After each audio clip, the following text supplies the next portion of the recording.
नमस्कार। Shubham homeopathy classes YouTube channel में आप लोगों का स्वागत है। आज हम हमारे चैनल में और एक रूब्रिक को हम समझने जा रहे हैं और रूब्रिक है माइंड बिजनेस टॉकअप। इस रूब्रिक को हम किस जगह पे किस तरह से एक पेशेंट के लिए हम यूज करेंगे, वही आज का हमारा टॉपिक है।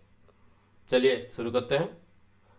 अगर आप मेरे वीडियो में बेटर साउंड क्वालिटी एक्सपीरियंस करना चाहते हैं तो हेडफोन का इस्तेमाल कीजिए। चलिए शुरू करते हैं। आज का रूब्रिक है माइंड बिजनेस टॉकअप। देखिए, कंप्लीट रेपर्टरी में माइंड बिजनेस टॉकअप में 21 मेडिसिन अलॉट हुआ है, जिसमें ब्रानिया रोस्टॉक्स हाइसमस ग्रेड 4 में प्रेजेंट है। इसी तरह कैंट रेपर्टरी में माइंड बिजनेस टॉकअप में 13 मेडिसिन अलॉट है और उसमें ब्रायनिया डिग्री 3, हाइसमस डिग्री 2 और अदर मेडिसिन डिग्री 1 में प्रेजेंट है, जैसे कि आर्सेनिक बेलेडना कैंसरिस। इसी तरह सिंथेसिस और मॉर्फी इनमें भी ये रूब्रिक माइंड बिजनेस टॉकअप प्रेजेंट है और ब्रायनिया इज वेरी प्रोमिनेंट। तो हमने ये देखा, हर अच्छे रेपोर्टरी में आज के समय में ये रूब्रिक माइंड बिजनेस टॉकअप प्रेजेंट है। और इस रूब्रिक को अगर हम यूज करना सीख जाएं तो पेशेंट के लिए मेडिसिन हम निकाल सकते हैं। पहले हम समझेंगे इस रूब्रिक के मीनिंग को। इस रूब्रिक के मीनिंग को समझने से पहले हम बिजनेस वर्ड को समझेंगे। बिजनेस का मतलब क्या है? ये जो बिजनेस वर्ड है, इसका डिक्शनरी मीनिंग है बाइंग और selling as a way of earning money. खरीदना या बेचना कुछ पैसे कमाने के लिए खरीदना या बेचना, ये बिजनेस का मीनिंग है। यानी बिजनेस टॉकअप का मीनिंग क्या हुआ? बिजनेस टॉकअप का मीनिंग हुआ चर्चा करना, खरीदना बेचना, कुछ पैसे के रिलेटेड, पैसे कमाने के रिलेटेड, पैसे से रिलेटेड कुछ खरीदना बेचना, इन सब के बारे में चर्चा करना ही बिजनेस टॉकअप है। ये इस रूब्रिक का मीनिंग हुआ। और एक बात यहाँ पर मैं कहना चाहता हूँ, ये जो होम्योपैथी में रूब्रिक का मीनिंग कुछ जगह पर डायरेक्ट लिया जाता है और कुछ में उसे मेटाफोरिकल लिया जाता है। मेटाफोरिकल यानी व्यापक अर्थ में लिया जाता है। बिजनेस शब्द को, जैसे कि बिजनेस शब्द को अगर हम व्यापक अर्थ में या फिर मेटाफोरिकली समझेंगे तो ऐसा होगा, जैसे कि एक पेशेंट जो कि स्कूल में पढ़ रहा है, लेकिन रिजल्ट उसका बहुत खराब आ रहा है। उस वजह से वो घर से नहीं निकलता है, एग्जाम में कम मार्क रखता है, घर से नहीं निकलता है, कॉन्फिडेंस लेवल बहुत कम है और साथ ही साथ उसे डिप्रेशन भी है, घर के एक अंधेरे कोने में पड़ा रहता है। ये सब क्या है? ये सब को हम देख के बोलेंगे ये लड़का डिप्रेशन फेज में है। लेकिन इस डिप्रेशन फेज से उसे बाहर कैसे निकालेंगे? इस डिप्रेशन फेज से उसे बाहर निकालने के लिए हमें चाहे कुछ होम्योपैथी का मेडिसिन चाहिए, उसका स्वभाव में चेंजेस आएगा, वो बाहर निकलेगा, उसका एंजाइटी डिप्रेशन कम होगा। इसके लिए देखिए, हम समझेंगे क्या एक स्टूडेंट के लिए बिजनेस क्या है। एक स्टूडेंट के लिए बिजनेस है उसका पढ़ाई करना, उसका उसका ज्ञान अर्जन करना, पढ़ाई करना, ये उसका बिजनेस है।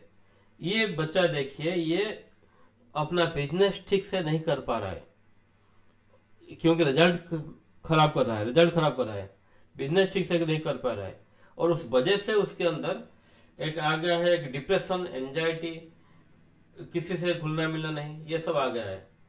इसलिए इस बच्चे के लिए हम क्या रूब्रिक यूज कर सकते हैं? Mind elements of business failure, mind elements of business failure. देखिए ये बिजनेस शब्द यहाँ एक अलग ढंग से यूज हुआ, मेटाफोरिकली यूज हुआ। एक स्टूडेंट के लिए बिजनेस क्या है, उसका अध्ययन करना, पढ़ाई करना, ये उसका बिजनेस है। उसी तरह अगर एक बच्चा जो कि 7-8 महीने का है, उसका बिजनेस क्या है? एक बच्चे का बिजनेस से क्या है? उसका बिजनेस है खाना, सोना और रोना। अगर एक बच्चा वो ठीक से खा रहा है, ठीक से सो रहा है और ठीक से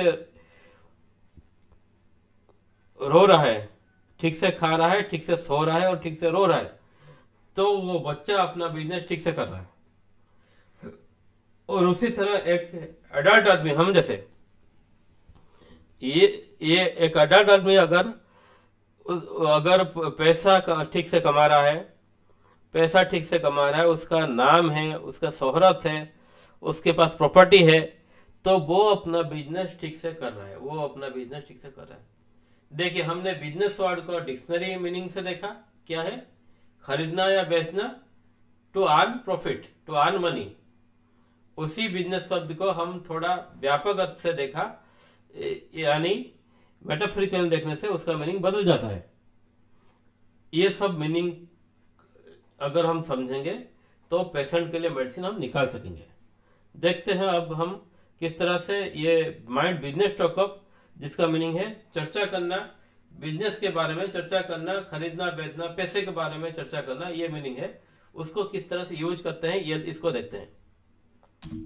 देखिए एक पेशेंट आया एक डॉक्टर के पास, बोल रहा है सर मैंने बहुत पैसा खर्चा किया, but I got no relief from anywhere, लेकिन किसी भी जगह से कोई रिलीफ मुझे नहीं मिला। मैंने फलाना डॉक्टर को 8,100 रुपये उसके फीस दिया, मैंने बहुत नाम सुना था उस डॉक्टर का, लेकिन कोई रिलीफ मुझे नहीं मिला।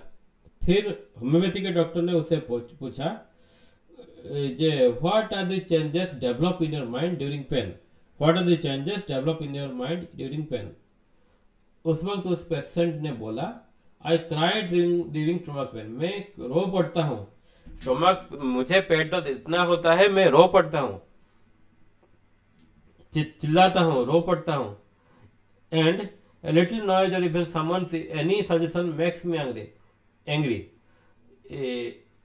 थोड़ा सा आवाज या फिर थोड़ी सी आवाज या फिर कोई